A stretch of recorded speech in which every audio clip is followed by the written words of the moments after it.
Good evening. I come to you this afternoon to talk about the days leading up to Easter, the days of Jesus leading up to Easter, and what we call Holy Week or Passion Week. Good Friday, as we often refer to Good Friday, was the day that Jesus would suffer, and it was the day of great sorrow for him. Whenever we look at Good Friday, we look forward to the time of his resurrection. He was looking forward to going to the cross and paying our sin debt. I talked about Thursday, whenever he shared Passover with his disciples and at that time instituted the Lord's Supper. Well, that Thursday night, as he left the upper room, went into Gethsemane with his disciples. And there, the Bible says that in verse 38, he said to them in Matthew chapter 26 and verse 38, then he said to them, my soul is exceedingly sorrowful, even to death. Whenever Jesus made this statement, unless you read the different accounts of the gospel, it's hard to grasp what he was going through and what he was saying. As a matter of fact, we read that account, we go on to read where he went and prayed 3 different times and asking God, his Father, Lord, if it be any other way, let this cup pass from me. Nevertheless, not my will, but thy will be done. Luke records, and Luke the physician, he's the only one that records this, in Luke chapter 22 and verse 44, going back to what Jesus had said in Matthew, that his soul was sorrowful, the agony, the sorrow that he was going through. And Luke said that when he prayed, that his sweat actually become as drops of blood. Look with me in Luke chapter 22, verse 44. And being in agony, he prayed more earnestly. Then his sweat became like great drops of blood falling down to the ground. Now, I've talked with physicians about this, and there's a medical term for this. This suggests a dangerous condition known as hematidrosis. Whenever the capillaries, you're in such stress, under such stress, in such agony, that the capillaries actually swell and burst, and the blood mixes with the sweat until the sweat becomes as drops of blood. Now, the agony that Jesus was going through was not that he was worried about what he would go through, or the men that would hang him on the cross, that would humiliate him, that would pluck his beards out, that would beat him. Wasn't worried about that.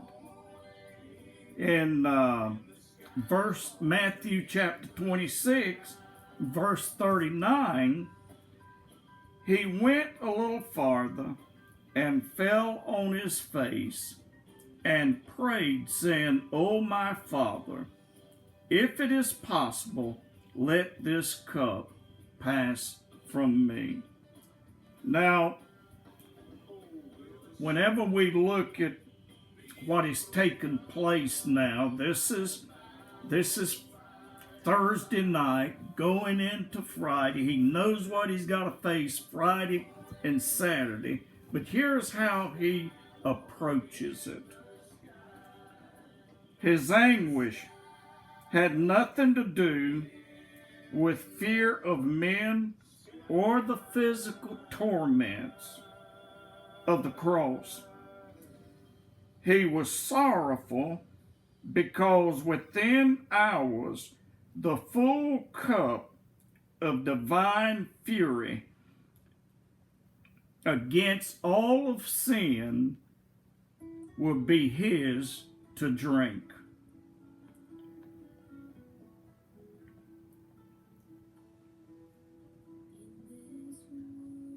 This was the price of the sin that he bore. Keep in mind, the sin that he bore was not his sin. He was completely sinless.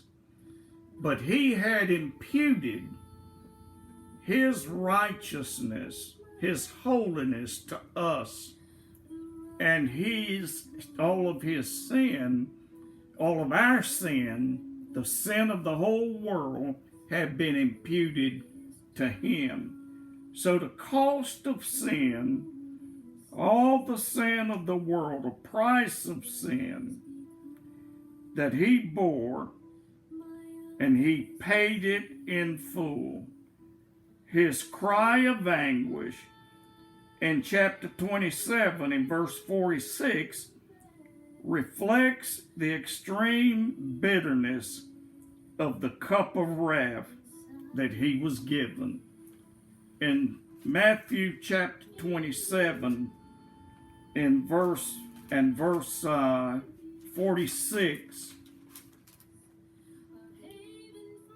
it says this, and about the 9th hour, Jesus cried out with a loud voice, saying, Eli, Eli, lama sabachthani. That is, my God, why have you forsaken me? This is the agony that he was going through. The agony of knowing that for the first time, he and his Father would be completely separated. God would turn his back on his only begotten Son for me and for you. He's coming to Easter. He's fulfilling. And in just a day or so, I'm talking about what happens Thursday night while he's in Gethsemane, struggling, praying to the Father, asking him if there's any other way, let this cup pass from me. This cup of wrath, the full agony of God against sin, had to be paid. And Jesus fulfilled the Passover in becoming the sacrifice. The Bible says in the book of Hebrews that once and for all, this man died, that there would never have to be another sacrifice. And whenever he had finished, the Bible says that he sat down at the right hand of the Father. I pray that these few nights have been challenging to you, to help you to understand that regardless of the social distancing, the fact that we are asked to be mindful of our friends and relatives, our mothers, fathers, our children, and to stay at home. Regardless of where we're at, we can celebrate Easter. The Bible says that whenever Jesus left the upper room, he went to Gethsemane, a place where he would often go with his disciples to pray.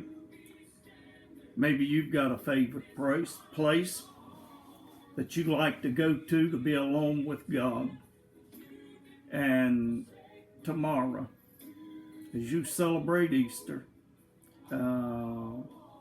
maybe sitting watching your pastor the way you're watching me tonight, but celebrate Easter in the spirit of knowing that Jesus has provided for us salvation, full and free. God bless you.